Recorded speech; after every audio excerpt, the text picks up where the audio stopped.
Merhaba arkadaşlar. Asalet'in hobileri Asalet ben. Kanalıma hoş geldiniz. Bugün sizlerle bu güzel takımdaki hırkanın yapımını paylaşacağım. Daha önce patiklerin yapımını paylaşmıştım. Şimdi sıra hırka yapımımızda. Eğer hazırsanız şimdi yapımına başlayabiliriz. Evet arkadaşlar, ipim Nako Elite Baby. Renk numaram 68-37. Sizler dilediğiniz bebek ipini kullanabilirsiniz. Uzunluğumuz 250 metre. Bu metre ve bu kalınlıkta bebek ipi kullanırsanız benimle aynı sayılarda işleyebilirsiniz. Video içerisinde sizlere yine ölçü tablosu paylaşacağım. Oradan dilediğiniz yaş ve ölçüde işleyebilirsiniz. Bir miktarda beyaz ipe ihtiyacımız olacak. Ben pembe ile işleyeceğim için pembe ihtiyacımı buradan karşılayacağım. Sizler dilerseniz bir miktar yanınızda pembe ip bulundurun. Tavşanın ağız işlemesinde kullanacağız. Bir de kilitli göz veya siyah inci düğme kullanmamız lazım. Tığım 3,5 numara. İpim biraz kalınca arkadaşlar. Aynı markada farklı renkler biraz daha ince olabiliyor. Siz de ona lütfen dikkat edin. Bu ip biraz kalın gibi diğer renklere göre. O yüzden 3,5 kullanacağım. Normalde bu ipi 2,5 numarayla işliyorum. Şimdi eğer hazırsanız yapımına başlayalım. Roba kısmından yapımına başlıyoruz. Zincir çekeceğiz arkadaşlar. Toplamda 69 tane zincir çekeceğiz. 69 tane zincirimizi çekip gelelim. 69 tane zincirimizi çektik arkadaşlar. Tığıma ipimi alıyorum. Trabzan işleyeceğiz bütün model boyunca. İkili trabzan işleyeceğiz. 1 2 3 tane zinciri atlıyorum. Dördüncüye batıyorum. 1 2 3 4 5 6 7 8 9 10. Toplam 10 tane trabzan yaptık. Şimdi tığıma ipimi yine aldım. 11.'ye arttırma yapacağız. Bir trabzan yaptım. 1 2 zincir çektim. Tekrar aynı yere bir trabzan daha yapıyorum. Daha sonra kol için devam ediyoruz. 1 2 3 4 5 6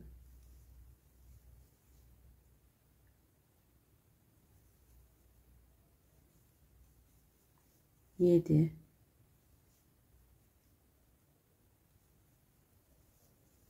8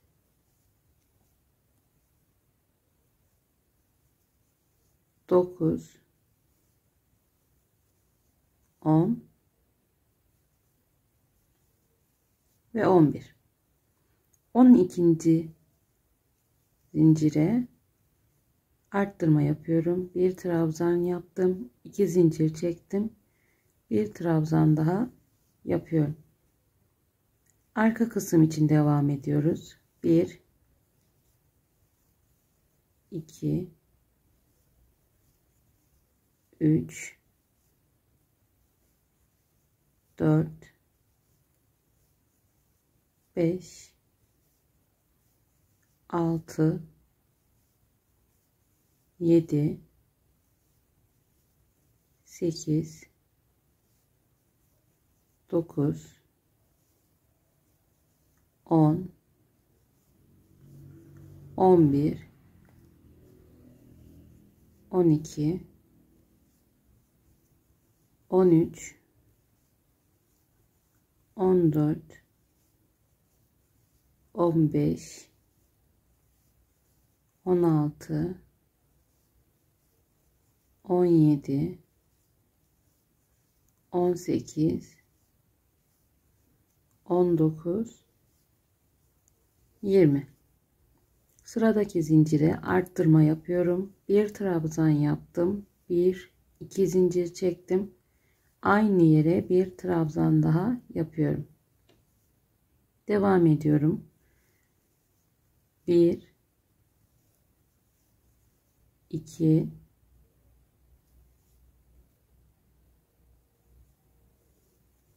3, 4, 5, 6, 7,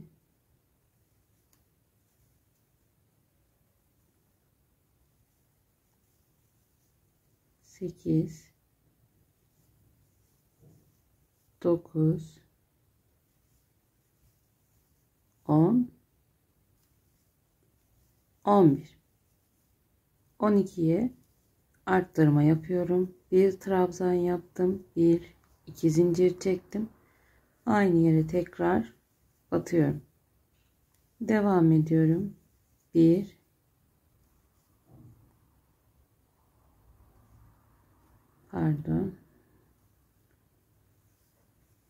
2,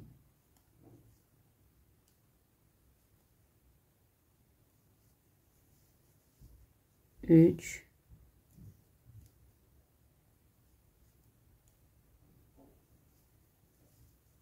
4,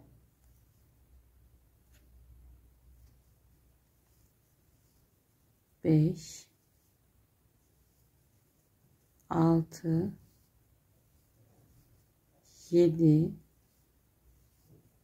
8,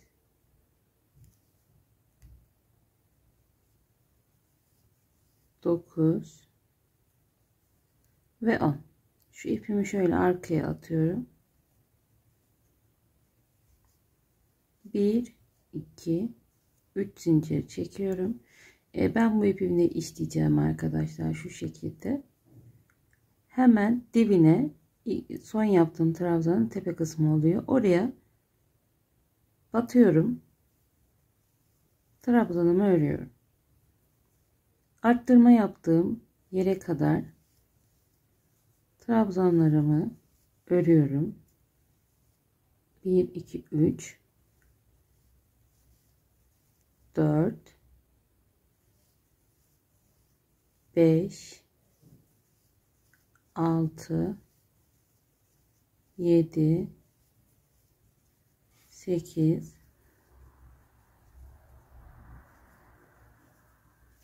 9, 10, 11. Şimdi arttırma yaptığım yerdeyim. Burada arkadaşlar 2 tane trabzan yapıyorum. 1, 2, 2 tane zincir çekiyorum. Tekrar aynı yere 2 tane trabzanımı yapıyorum. Sıradaki trabzanın tepe kısmına batarak devam ediyorum.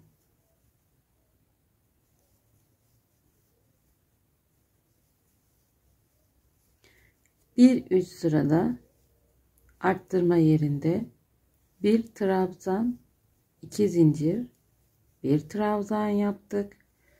Bu sırada arttırma yerinde 2 trabzan, 2 zincir, 2 trabzan yapıyoruz. Sıralarımız bu şekilde gidecek arkadaşlar.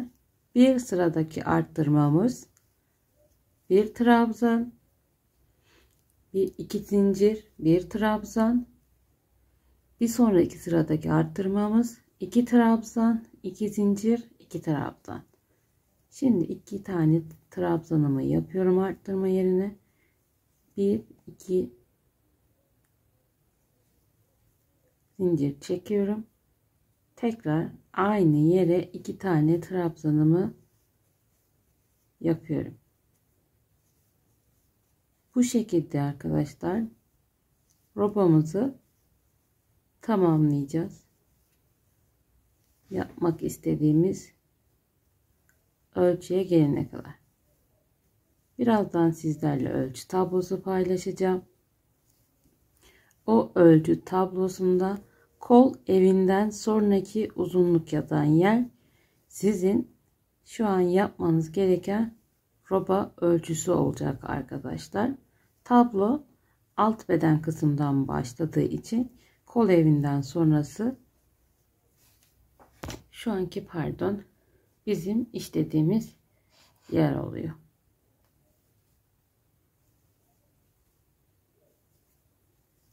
Biz üst bedenden başlıyoruz. Aklınız orada karışmasın.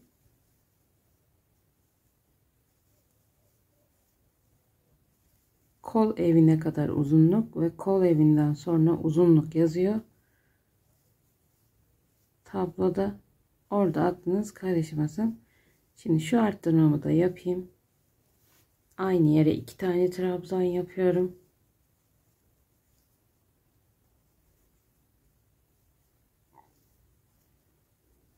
Bir, 2 zincir çektim. Aynı yere 2 trabzan yapıyorum. Devam ediyorum.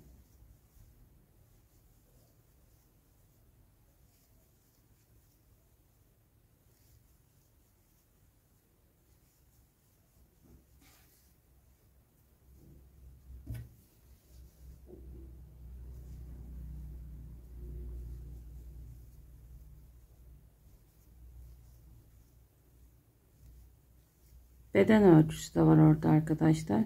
Birazdan tabloyu paylaşınca daha detaylı anlatacağım.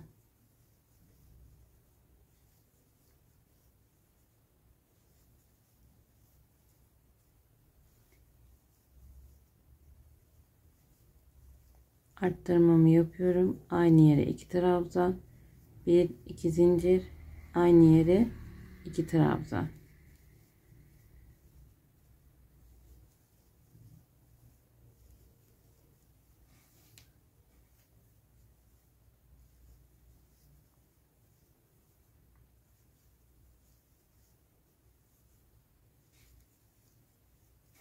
Sırasıyla trabzanlarımızı örüyoruz.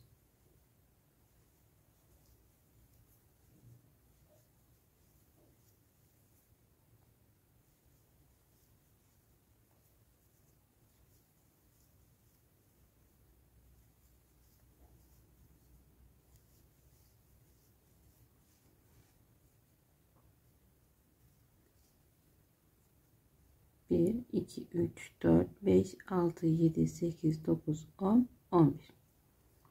Bu 11. trabzan arkadaşlar. Şu şekilde buradaki trabzanla zincir arası var ya, oraya batacağım. Orayı şu şekilde daha düzgün bir görünüm elde etmek için. 1, 2, 3 tane zincirimi çekiyorum. Şimdi şu an robadan 2 sıramızı yaptık arkadaşlar.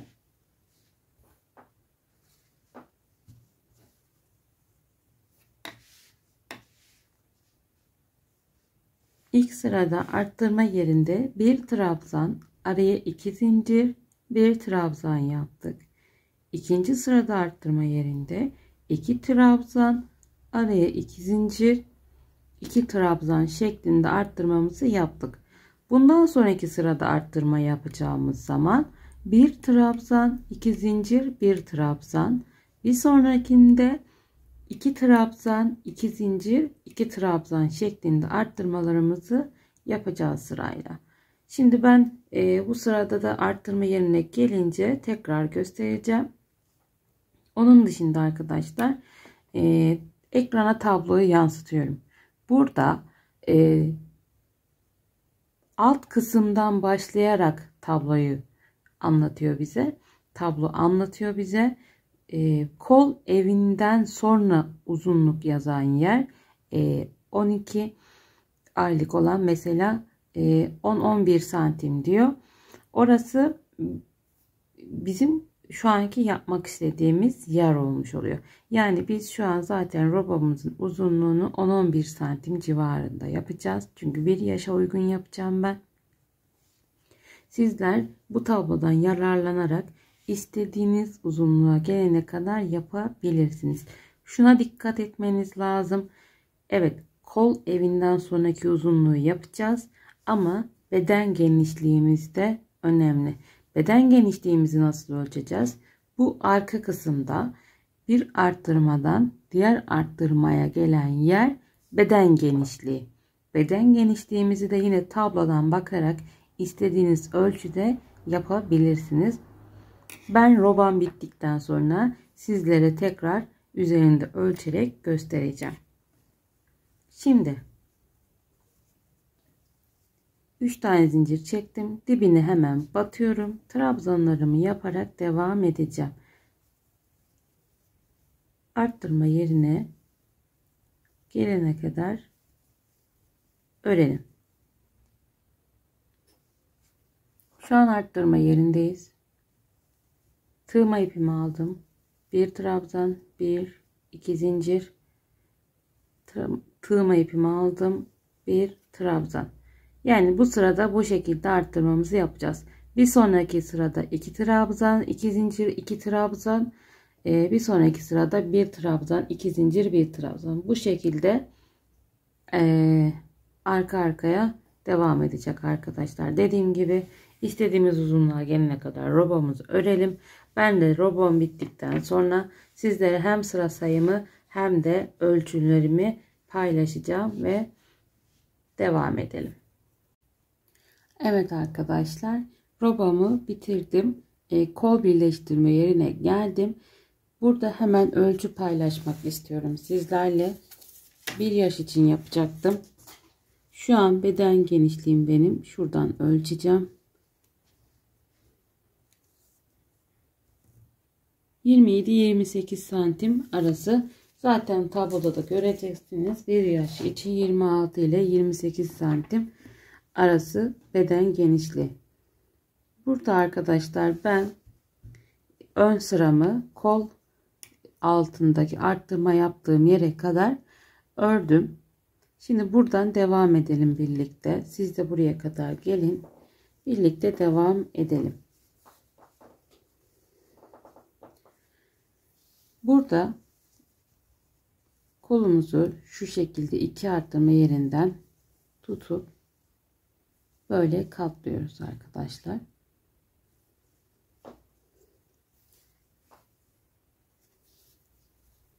Şimdi devam edelim. Trabzanlarla yine devam edeceğiz. Bu ilk arttırma yeri için tığma ipimi aldım. Batıyorum. Bir kere işledim. Tekrar bu taraftaki arttırma yerimize tığma ipimi alıyorum. Bu sefer de buraya batıyorum. Ama bakın burada bir kere işledim. Şu an tığımda 2 tane ilmek var. Tekrar tığıma ipimi aldım. Bu sefer buradaki arttırma yerimize batıyorum. İpimi alıyorum. Orayı da bir kere işliyorum. Daha sonra üçünü birden işleyerek arka tarafı, robamızın arka tarafını örmeye devam ediyorum. Her trabzana bir tane batarak örmeye devam edeceğiz. Ta ki diğer koltuk altı birleştirme yerine kadar.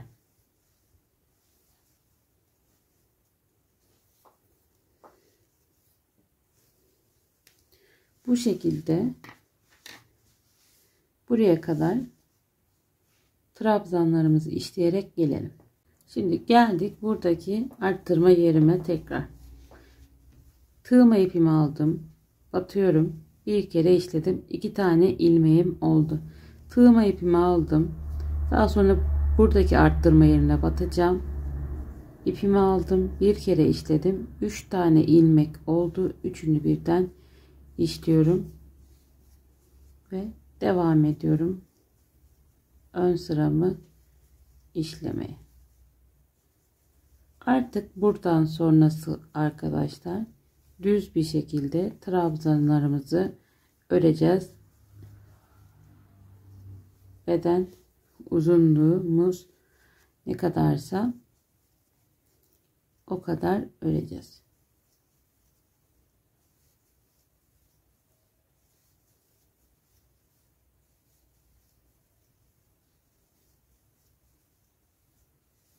Peki burası ne oluyor? Tabloda arka basen uzunluğu olarak geçiyor olabilir veya kol evinden sonra ve kol evinden önceki uzunlukların toplamı size şu anki beden uzunluğunu veriyor arkadaşlar.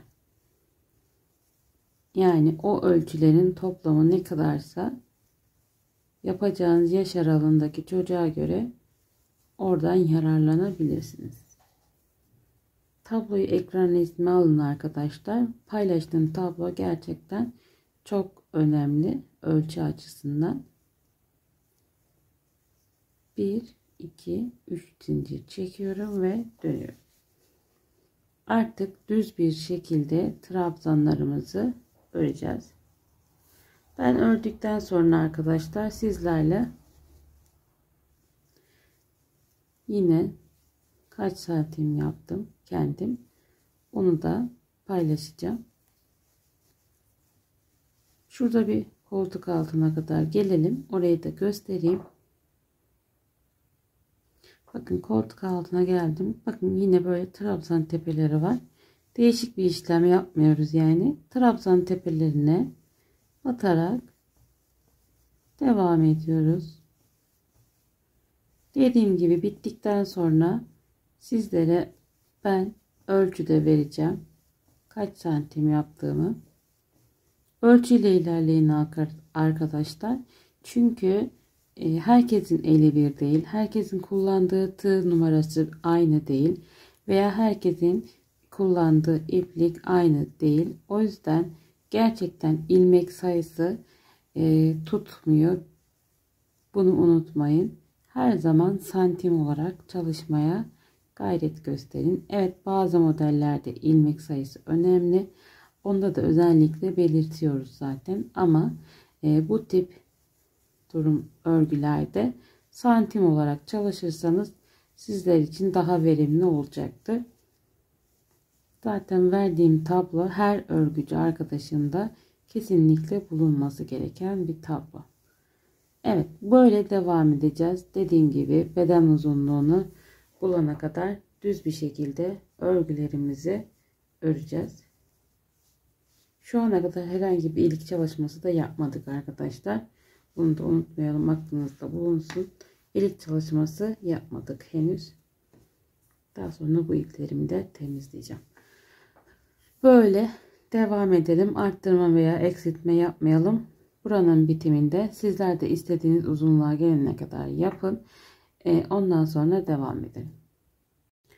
Evet arkadaşlar, hırkanın etek kısmını tamamladım. Şimdi şöyle sizinle ölçelim.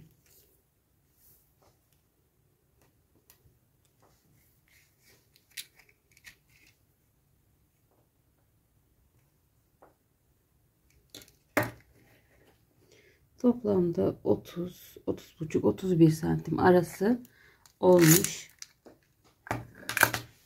Buradan yakadan etek kısmına kadar. Bu benim için yeterli bir uzunluk arkadaşlar. Şimdi son etek ucundayım. Hala hırkamın. İpimi koparmadım.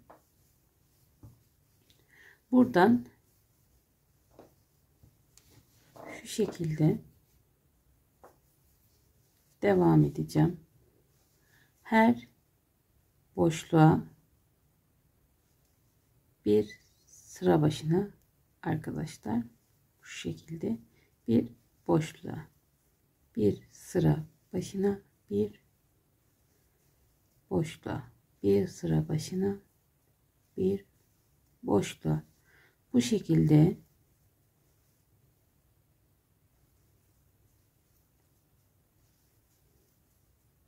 dolduracağız. Sık iğnelerimizi yapacağız arkadaşlar. Kenar kısmı daha güzel görünmesi için.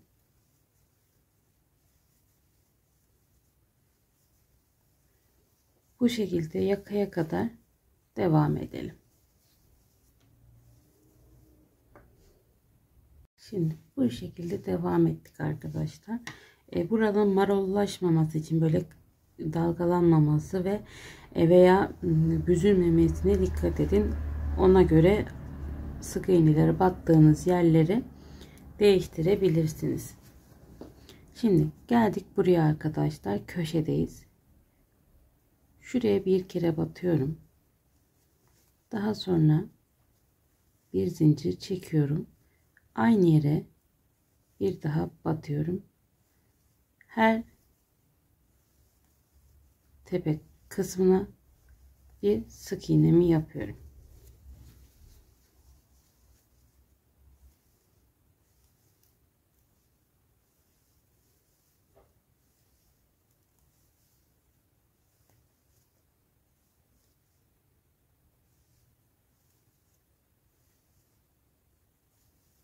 Bu şekilde arkadaşlar devam edelim. Yakayı bitirelim. Daha sonra böyle aşağı doğru inelim. Buradaki etek ucumuza gelene kadar devam edelim ve ipimizi keselim. Evet arkadaşlar, sık iğnelerimi gittim, bitirdim. Burada ipimi kopardım. Ben burada bir kolumu yaptım. Şimdi diğer kolumu sizlerle birlikte yapacağım. Burada en son bize bakan taraf düz taraf trabzanın. Şimdi bize ters tarafının bakması lazım.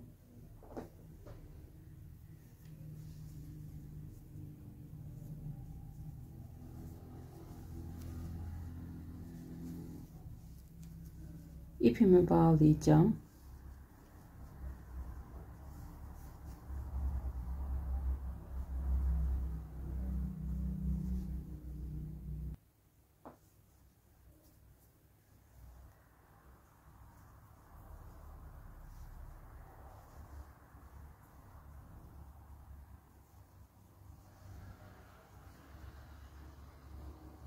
İlk önce şu şekilde iki tarafı bir yapıyorum. İlmeği geçiriyorum. Bir zincir atıyorum. Daha sonra iki tane zincir çektim. Hemen bu boşluğa batıyorum. 1 2 3 4 5 6 7 8 9 10. Şimdi şuraya kadar bütün kol için ayırdığımız bütün trabzanların tepe kısmına batıyoruz. Buraya kadar geliyoruz arkadaşlar. Evet, sonuna kadar devam ettik. Bakın iki trabzanım kaldı. Onların da tepe kısmına şu şekilde batıyorum. Burada boşluğa battım. Şimdi şu ilk yaptığımız zincirleri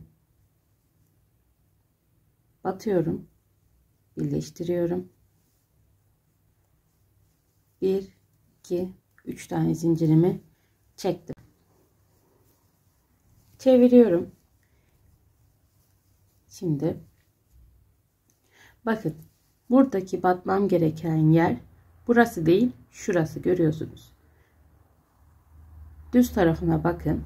Nereye batmanız lazım? Düz gidiyor olsaydınız buraya batmıyoruz, şuraya batıyoruz. Yani tersini çevirdiğimiz zaman buraya denk geliyor. Bu şekilde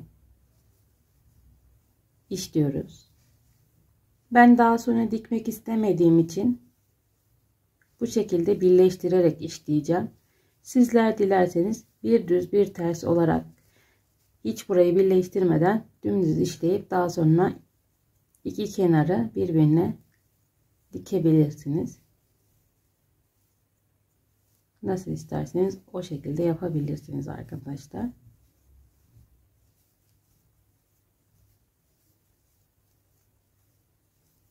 Bu şekilde işleyelim. Şu son yere gelene kadar devam edelim. Sonuna geldim bakın. Şimdi buraya batıyorum normal. Sondan bir önceki trabzanımdı. Burada arkadaşlar bakın normalde biz bu trabzanın tepesine batacağız. Ön tarafta olsaydık. Yani burada da batmamız lazım. Batıyorum. Trabzanımı yapıyorum. Ve zincire birleştiriyorum. 1, 2, 3. Şimdi artık buralarda ayrık olmuyor arkadaşlar. Sadece şurada bir ayrığımız var. Bunu da en son hırkamız bitince iğneyle buralardan dikiş atacağız. Bu ayrık. Çünkü çok fazla. Bunları biraz birleştireceğiz. Şimdi tekrar böyleydi. Döndürdüm.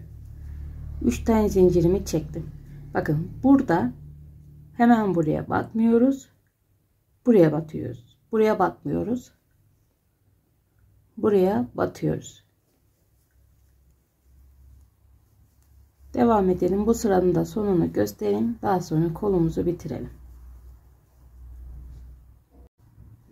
Bakın geldim sonuna. Şimdi tığma ipimi aldım. Hemen zincirin dibine burada sonunda batıyorum.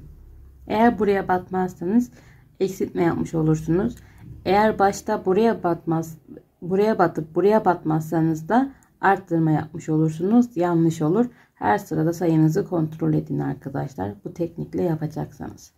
1, 2, 3 tane zincirimi çektim. Şimdi bu şekilde arkadaşlar 10 sıra boyunca işleyeceğiz. Pardon.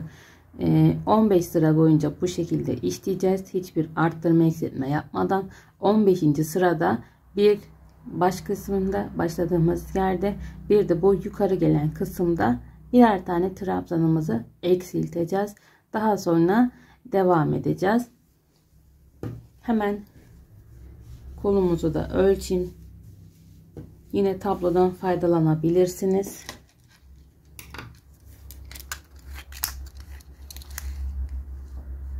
Şu en kısımdan, tepe kısımdan arkadaşlar bitiş yerine kadar 31,5. Şöyle yapayım. 31 santim arkadaşlar. 31 santim. Bakın. 1, 2, 3, 4, 5, 6, 7, 8, 9, 10, 11, 12, 13, 14, 15. Şu sırada her iki taraftan birer tane eksilteceğiz. Daha sonra 16, 17, 18, 19.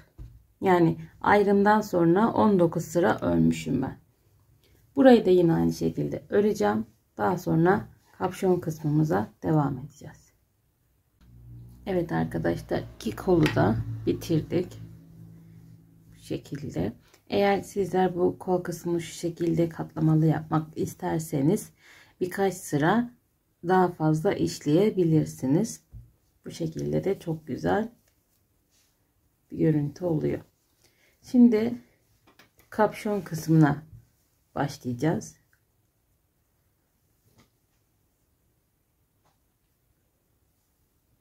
Tığımızı alalım. Burada en son düz kısım hem trabzan hem de sık iğnelerimiz. O yüzden bu sırayı da tersten başlamak istiyorum ben. Bu şekilde bu tarafa dış yüzeye ters gelsin diye. O yüzden buradan başlayacağız. Hemen şuradaki ilk sık iğnemizin tepesine batacağım. Bir tane zincir çekiyorum. Daha sonra tepeden geçiriyorum. 1, 2, 3 zincir çekiyorum. Aynı yere batarak bir trabzanımı işliyorum. Devam ediyorum. 2 3 4 5 6 7 8 9 ve 10. Şimdi şurada 11. trabzanda bakın alt kısımda arttırma yapmışız. Burada da arttırma yapacağız. Aynı yere 2 kere battım. Devam ediyorum.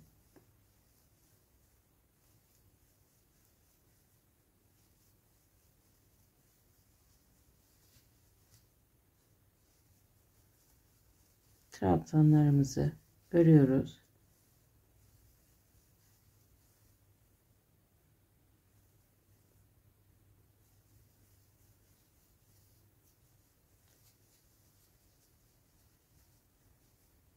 Bu şekilde. Şimdi burada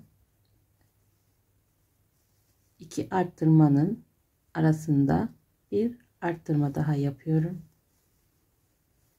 İşlemeye devam ediyorum.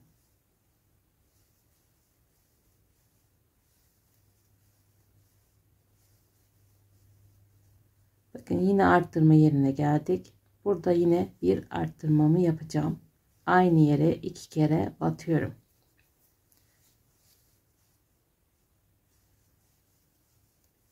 Trabzan örerek devam ediyorum.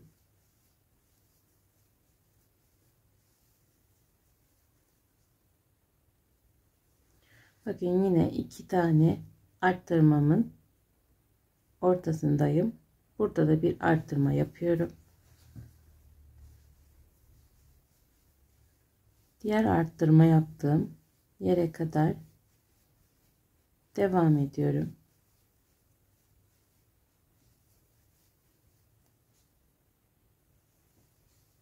Arttırma yerindeyim. Buraya yine çift batıyorum.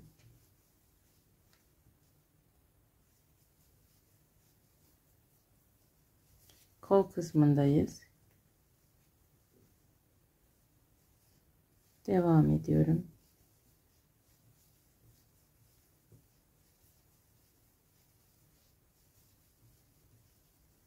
İki arttırmanın ortasındayım. Göz kararı arkadaşlar. Belli bir sayı yok. Devam ediyorum.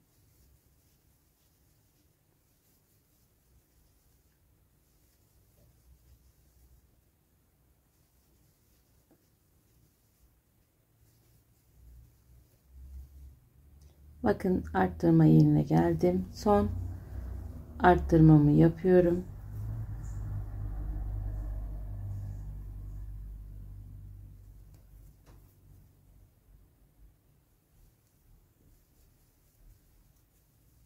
Evet, buraya son arttırma yapıyorum. Evet, devam ediyorum.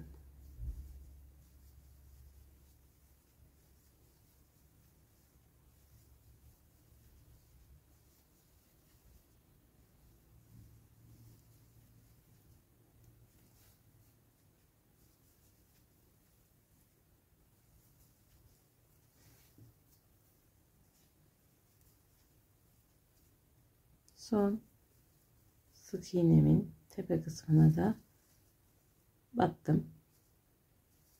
Bakın burada bir sık iğne, bir zincir, bir sık iğne yapmıştık.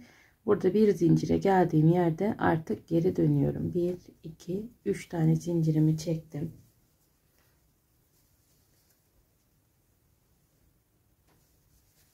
Şimdi artık hiçbir işlem yapmayacağım. Arttırma veya eksiltme.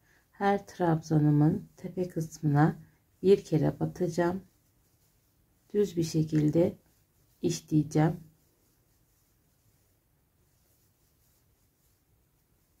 Toplamda 20-21 santim olana kadar arkadaşlar bu bu şekilde işleyeceğim. Bittikten sonra hem sıra sayımı hem de tam ölçümüzü sizinle paylaşırım. Dediğim gibi hiçbir işlem yapmıyoruz. Düz trabzanlarımızı örüyoruz. Evet arkadaşlar, kapşonumu da işledim. Hemen şöyle sizinle beraber ölçelim. 20 santim kadar işledim. Evet, tam 20 santim. Bu benim için yeterli bir ölçü. Şimdi burada hiç ipimi koparmıyorum. Yine sizler dilerseniz dikerek yapabilirsiniz. Ben işleyerek devam edeceğim. Hiç zincir çekmedim. Karşısındaki trabzanın tepesine batıyorum. İpimi alıyorum ve direkt geçiriyorum. Yandakine battım. Karşısındakine batıyorum. İpimi alıyorum. Direkt geçiriyorum. Battım. Karşıya battım. İpimi aldım. Geçirdim. Buraya battım. Karşıya battım. Getirdim. Sıradaki trabzanın tepesine batıyorum. Onun karşısındaki trabzanın tepesine batıyorum. İpimi alıyorum. Direkt geçiriyorum. Yapımı çok kolay. Dilerseniz bu şekilde birleştirebilirsiniz. Dilerseniz dikerek birleştirebilirsiniz. Evet arkadaşlar, şimdi bu videonun birinci bölümüydü. Süsleme bölümünü ikinci video olarak paylaşacağım. Kulaklarını, önündeki tavşan süslemesini, düğmelerimizin dikimini ikinci kısım olarak yükleyeceğim.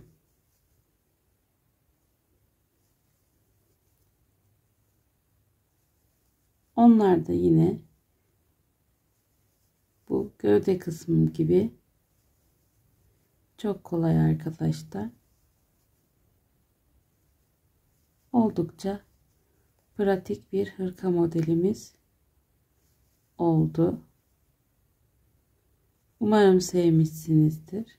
Takıldığınız yerler olursa yorum kısmından sorabilirsiniz. Ayrıca beni Instagram'dan da takip ederseniz çok sevinirim. Instagram adresim asalettin_hobileri.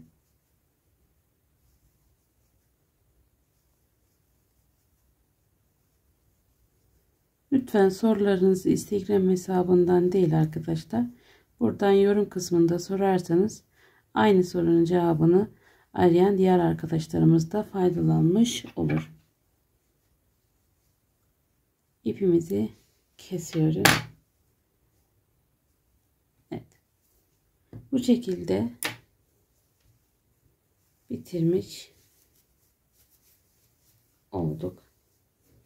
Kapşonumuz da bitti arkadaşlar. Bakın bu şekilde hazır. Tavşan süslemeler için dediğim gibi ikinci video olarak yükleme yapacağım. Şimdilik hoşça kalın arkadaşlar. Kendinize iyi bakın. Görüşmek üzere.